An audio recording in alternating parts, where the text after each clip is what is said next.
Hello everyone, welcome to our channel. This is Anjali Pratap and you are here on iXMB to embrace the iXMB learning experience.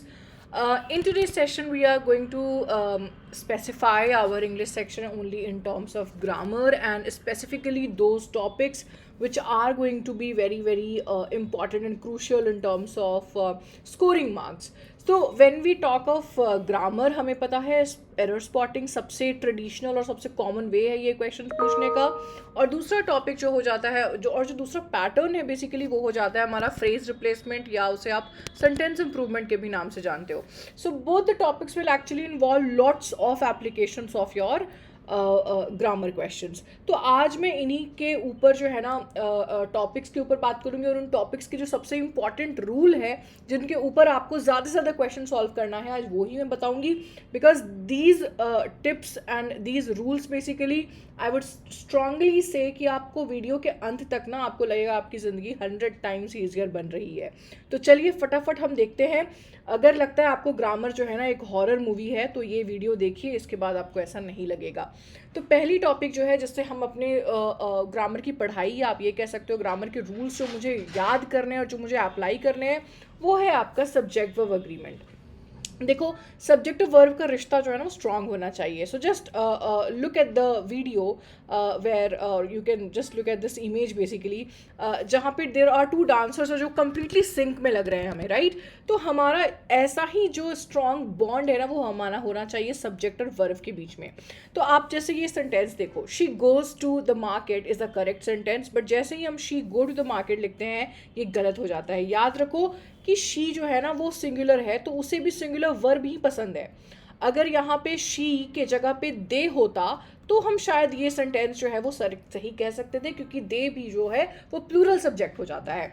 सो याद क्या रखना है हमें कि she के साथ गोज नहीं आएगा, गोज आएगा, सॉरी गो नहीं आएगा, क्योंकि शी को गो पसंद नहीं है बच्चे। She likes goes, right? तो याद रखिएगा सिंगुलर को सिंगुलर सब्जेक्ट के साथ और प्लूरल सब्जेक्ट को प्लूरल वर्ब के साथ। तो ये जो है ना हमारा गोल्डन रूल रहेगा, चाहे कोई भी एक्सेप्शन आ जाए, कोई भी एप्लीकेशन आ जाए, this basic rule will remain same. दूसरी पॉइंट आ जाती है पास्ट, प्रेजेंट और फ्यूचर आइडेंटिफिकेशन की।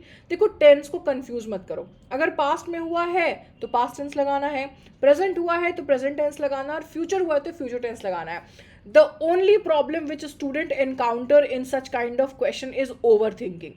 Yes, you are hearing it एकदम correctly.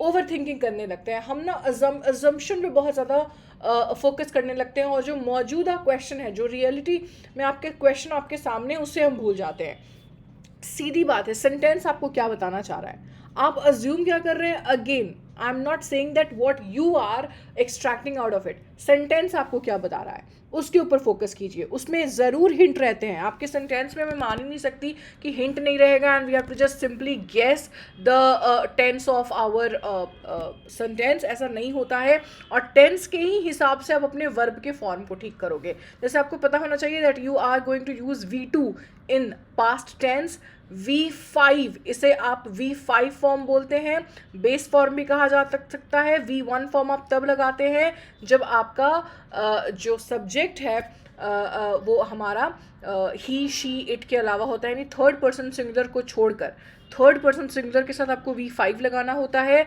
बाकी सभी सब्जेक्ट्स के साथ अगर आप प्रेजेंट टेंस में सेंटेंस बना रहे हो तो वर्ब का फर्स्ट फॉर्म लगाना होता है। वर्ब का फर्स्ट फॉर्म कुछ नहीं, बेस फॉर्म कहा जाता है। तो ये पॉइंट याद रखिएगा, मैं फिर से रिपीट कर रही हूँ। V5 फॉर्म जो है यानी जितने भी वर्ब है जिनके अंत में आप एस लगा दो, जैसे ईट्स हो गया, गोज हो गया, प्लेज हो गया, all these verbs are called verb का पांचवा फॉर्म। एंड ये सभी किसके साथ यूज होते हैं, थर्ड पर्सन सिंगुलर के साथ। बट इसके अलावा अगर आप कोई भी सब्जेक्ट लगा लो वहाँ पे मुझे V1 लगाना चाहिए।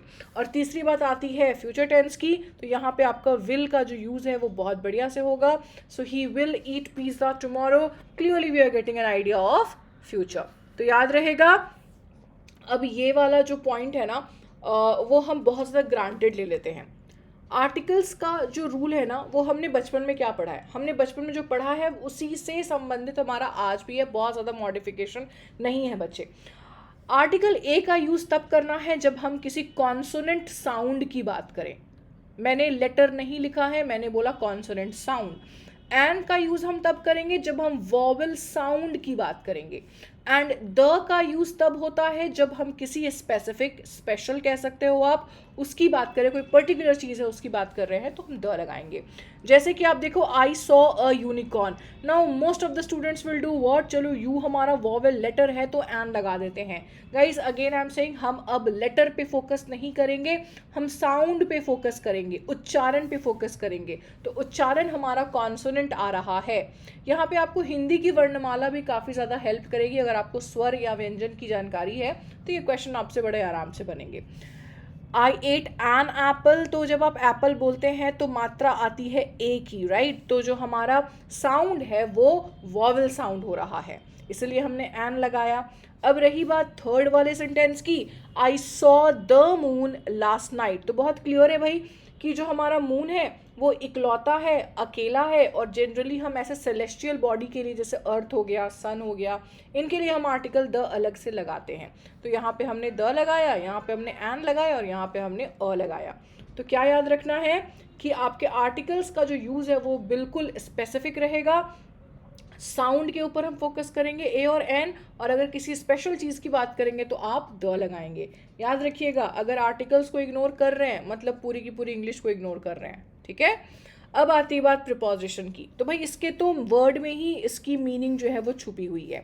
यानी whenever you are dealing with your sentence and you are talking about the position of subject और object with reference to each other, you use preposition. अब एक छोटा सा बहुत ही कॉमन सा रूल मैं आपको समझाती हूँ, यहाँ पे फटाफट देखिएगा। आई लिव इन इंडिया, इन का इस्तेमाल हमेशा किस चीज़ के लिए करो, बिग प्लेसेस के लिए करो, जैसे कि सिटीज़ हो गया, कंट्रीज़ हो गया, उनके लिए आप इन लगाओ। बट जब हम बात करते हैं सरफेस की, ठीक है, जब भी हम किसी सतह की बात करते हैं, we end up using on. The book is on the table, आप फर्श पर बैठे हो, you are sitting on the floor, तो फ्लोर पर वो फर्श है, वो सरफेस है, इसलिए हमने ऑन लगाया। और रही बात एट की, एट का इस्तेमाल स्पेसिफिक लोकेशन के लिए होता है।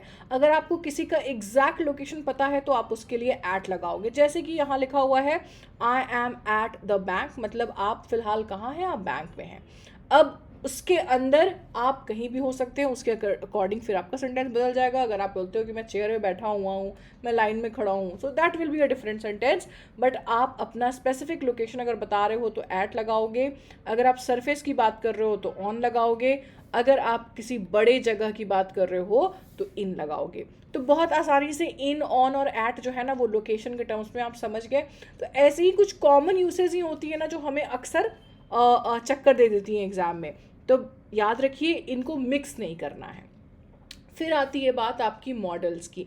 Models again I think this is not a very new thing, but क्या है ना कि हमारा हो सकता है बहुत दिनों से टच छूट गया है, so that's why we don't know the exact meaning और let's see the way they are getting used. तो कैसे याद रखना है आपको, कुछ मैं इंपॉर्टेंट मॉडल्स का जैसे यूज़ बता देती हूँ। कैन का यूसेज जो है ना वो हमेशा एबिलिटी बताने के लिए होता है। For example you can do it, so basically I am focusing on your ability of doing it.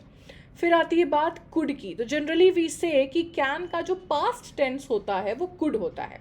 Yes, you people are right, जब भी हम कोई प्रेजेंट में सिनेरियो बताते हैं तो आप कैन लगाते हैं एबिलिटी के टर्म्स में, बट अगर आप कोई पुरानी एबिलिटी, पास्ट एबिलिटी बताते हो तो कुड लगा सकते हो। For example I could write French, मैं लिख सकती थी फ्रेंच, बट हो सकता है शायद आपको अभी नहीं आता है ना।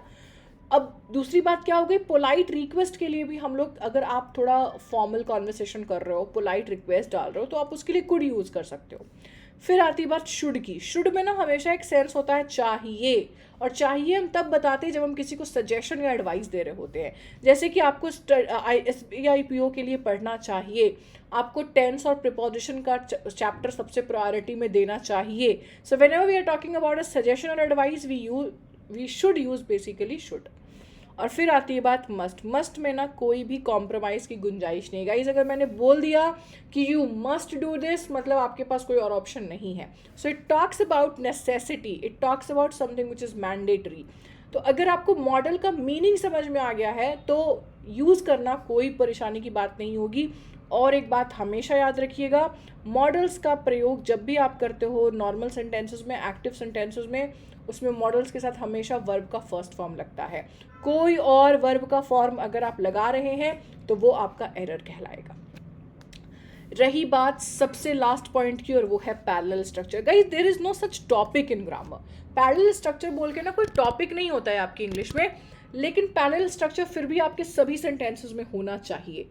इसका मतलब ये है कि जब भी आप एक लिस्ट बनाएं, उस लिस्ट में जितनी भी आइटम्स डाल रहे हो आप, वो सारे एक जैसे होने चाहिए। फॉर एग्जाम्पल, अगर मैं आज ये लिस्ट बना रही हूँ कि मुझे राशन की शॉपिंग करने जानी है, अब राशन के शॉपिंग में लिस्ट में अगर कपड़ों का बना दूँ तो गलत है। तो राशन में मुझे वही सारी चीज़ बनानी है लिस्ट में जो इस कैटेगरी के अंदर आता है।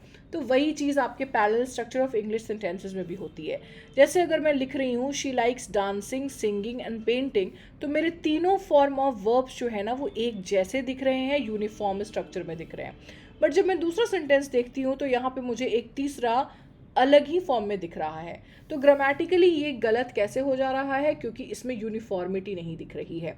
तो याद रखिएगा, पैरेलल स्ट्रक्चर अगर नहीं रखा तो सेंटेंस भी पैरेलल नहीं रहेगा। मतलब आपको चाहे ये वर्ब हो, मैंने आपको एग्जांपल वर्ब का दिया, ये हर एक पार्ट्स ऑफ स्पीच के साथ संभव है। नाउन है तो सारे नाउन के सिमिलर फॉर्म हो, अगर आपने जीरन लगा रखा है तो जीरन के सारे सिमिलर फॉर्म हो, है ना। तो कोई भी टॉपिक हो जाए, आपके सेंटेंस में वो यूनिफॉर्मिटी मेंटेन रहनी चाहिए। ठीक है। तो स्टूडेंट्स, ये वो सारे टॉपिक्स हैं, ये वो सारे पॉइंट्स हैं जिसके ऊपर अगर आप सिर्फ और सिर्फ क्वेश्चन प्रैक्टिस कर लो तो आपका बहुत हद तक कन्फ्यूजन जो है वो क्लियर हो जाएगा और बहुत सारे क्वेश्चंस आपके ऐसे ही करेक्ट होने लगेंगे। आगे जाने से पहले एक इम्पॉर्टेंट बात regarding SBI PO mock test, आप सभी एक्सेस कर सकते हैं around 31 full length mock test, जहाँ पे आपको परफॉर्मेंस एनालाइज भी करके दी जाएगी at the end of your test, so that you understand what are your weak areas, strong areas, accuracy कैसी थी आपकी, और एक कंपैरेटिव एनालिसिस भी किया जा सकता है आपका टॉपर के साथ। तो that will help us in realising कि अभी मैं कहाँ स्टैंड कर रहा हूँ।